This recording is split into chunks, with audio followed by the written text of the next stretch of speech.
Hey friends, Lissa here for another video. Whenever I ask my fans, you guys, on Instagram or Facebook as to what type of YouTube video they would like to see next, I always get a request to do a video on my social media. So what I use to film my YouTube videos, what I use to take my photographs, how I post on social media. So that is what this video is going to be all about.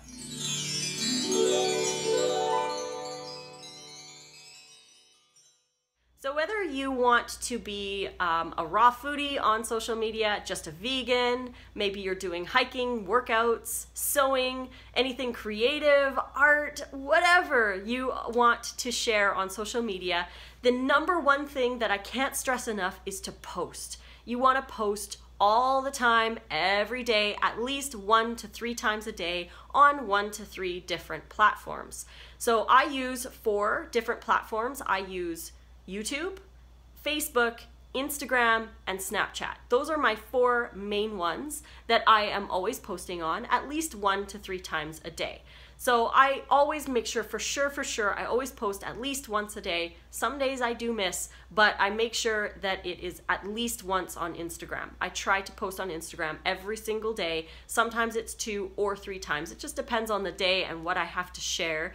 And I want to stress that you have to post. If you don't post, people won't be able to find you. And don't feel all, sad when you first start posting, when you only have 50 followers and you're really small. Keep posting. Keep posting. Keep going to other people's pages and commenting and liking their photos, because it's about interaction. That's what social media is. It's about interaction, and you want to go to those people's pages and like their stuff and comment on it, make friends, interact with people, because they're more likely to come to your page and check you out. And that's really ultimately what you want. But you want to be genuine and authentic when you're interacting with these people. You don't want to just go to their page and say, nice pic, or whatever. You want to maybe, if they're talking about their zoodles that they had the night before, maybe comment that you love zoodles too, or that they had a really great idea for a dressing. You want to personalize the comment to their post. Because let's face it, you would want that if somebody came to your page. You would want them to genuinely interact with you.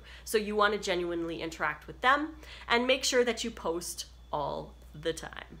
For my YouTube videos, a lot of people ask what kind of camera I use, how I edit my videos, and to be completely honest, I just use my iPhone and I edit everything in iMovie. It's very simple, quick, easy, and I can get videos up fairly fast. I don't have to do all this crazy stuff like importing movies into my computer that are super high quality and take forever, and then editing everything in the movie program on my computer and then exporting it and then trying to get it onto YouTube.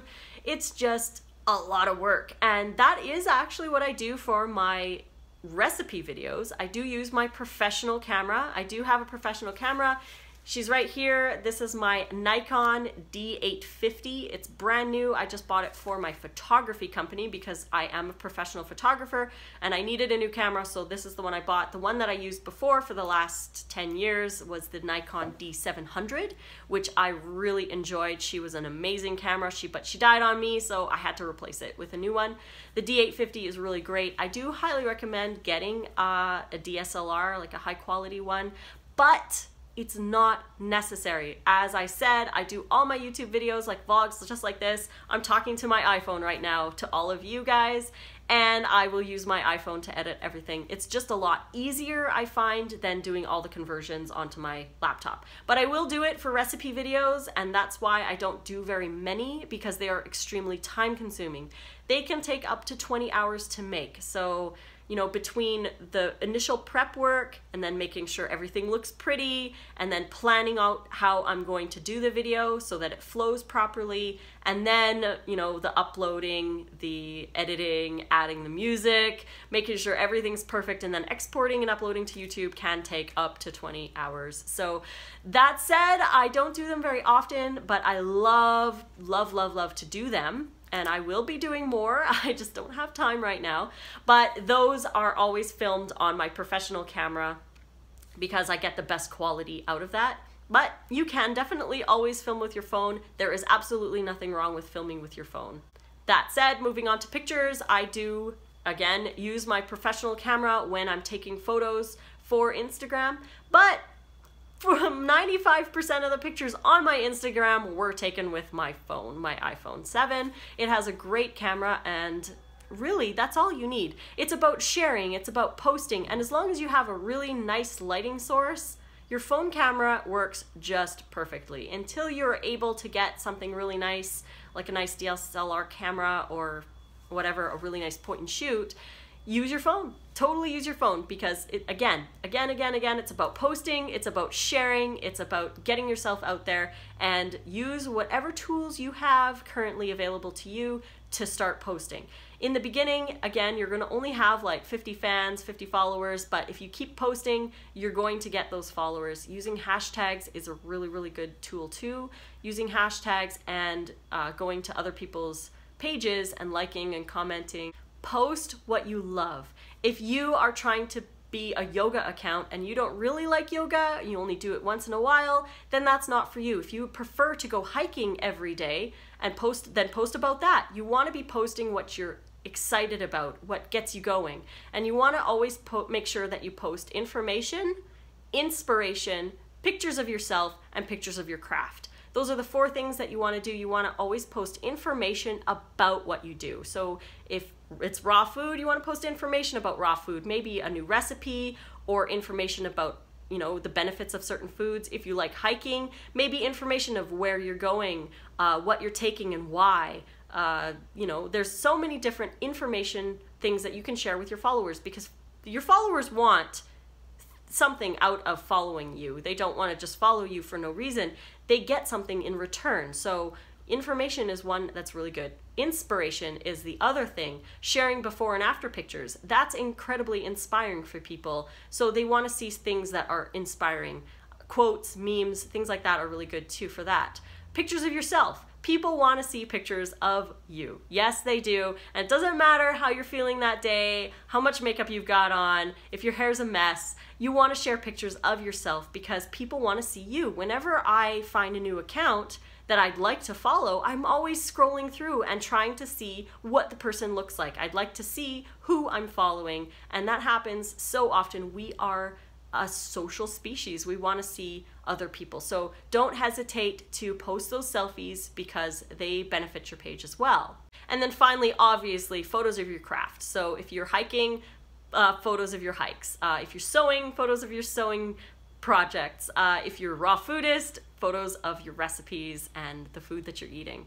You want to post photos of your craft, that's totally obvious, but you want to try to have a variety of everything so that you're not all in one basket. Now, there are some accounts that can get away with just posting one. Like, for example, if you're a model, then obviously all the pictures are going to be of yourself, pretty much for the most part. If you are mainly only about food, most of your photos are going to be about food. But if you're trying to promote a lifestyle, promote yourself, then trying to keep a variety of different posts is actually really beneficial to your page. And people are going to follow you for all different kinds of reasons. Collaborating is a really, really good thing to do as well. Reaching out to other YouTubers, other Instagrammers, and trying to collaborate with each other to share each other's pages on each other's page.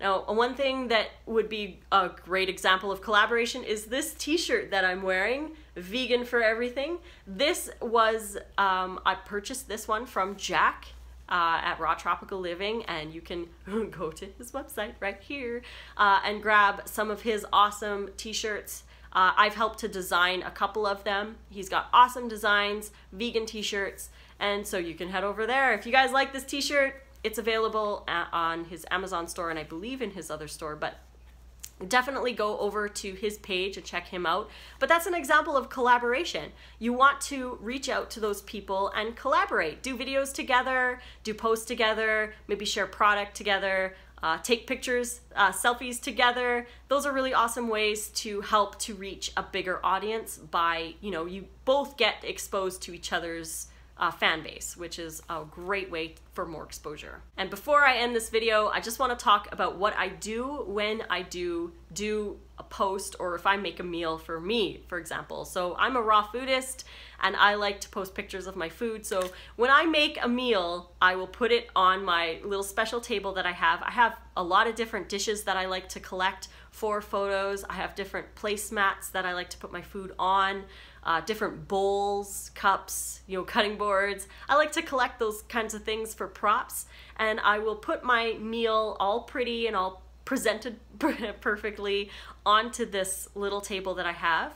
I'll put other ingredients around the side like sprigs of basil, a clove of garlic, herbs, spices, tomatoes, whatever, just to make the photo pretty. And then I will Snapchat, take a little Snapchat video or photograph, and which I save and then put onto my Insta stories. So I get both of those with one video. And then I will take phone photos. I use my phone camera and I take a bunch of photos from different angles of my meal. And then I will take professional photos with my professional camera if I feel like I would like to have professional photos. If it's a new recipe that I'm making, I will use my professional camera so that I can put that into my next recipe book. So just to make sure that I have it, because if I eat it right away and I don't take a picture, then I have to make it again the next day to make sure I get the picture. So I want to make sure I get professional photographs of everything that I do eat. And then I will do a video of it just for safekeeping. Like, I don't really always use the videos that I take, but if I am doing a what I ate in a day video, I will make sure that I film the food that I'm eating. Now, I don't always finish the whole day. Sometimes I'll start filming and then forget. So I have to remember what I had that day so that I can make it the next day so that I can film it. But this is all the life of someone who shares on social media. You don't have to do everything that I do. You don't have to follow everything, but I wanted to share what I do. And, you know, hopefully this can help somebody out there who is looking at sharing a lot more on social media. And one more thing before I go, another thing that's really, really good at getting your name out there is to join forums on Facebook, like groups on Facebook, and share your stuff. You want to make sure that you read the rules before you start just sharing all of your stuff, but going into the groups and helping people and getting them to get to know you and you getting to know them actually creates a nice trust between you and the people in the group. Plus, you can make a lot of really awesome, amazing friends in the groups, and that can help you to springboard your social media in the group. So if somebody has a question about a recipe, maybe you have a recipe video that addresses that exact concern of theirs, and you can share the video and be like, oh, I made a recipe video exactly with this, you know, using zucchini instead of nuts in my sauce, and I made this video, so you should go check it out. That creates trust with the people within the group, plus you're sharing, you're helping other people, which is the whole point of a Facebook group. So that said, that will help to bring more fans over to your YouTube channel and to your page if you're trying to grow your social media. So hopefully this video, again, helped somebody. If you liked it, please click like and subscribe to my channel to get notifications for more. You can find me over on my social media. Facebook is Lissa's Raw Food Romance. Instagram is @RawFoodRomance, and I'm on Snapchat as well, Lissa Raw Vegan. I find that Snapchat, since they changed it, has a lot less views. So now, again, like I said, I'm filming in Snapchat and then uploading those to Instagram because I get a lot more views on my Instagram than on my Snapchat. But I still love Snapchat. It's pretty awesome. And always look for new social media that you can post on, because there's always new things. You don't want to be stagnant with what you're doing currently. You want to move forward with the times, you know, see what's cool, what's everybody moving over towards, and set yourself up on those platforms as well, because that will help your reach even further. So until the next video, guys, I hope you like this one. Mwah, and fruit on.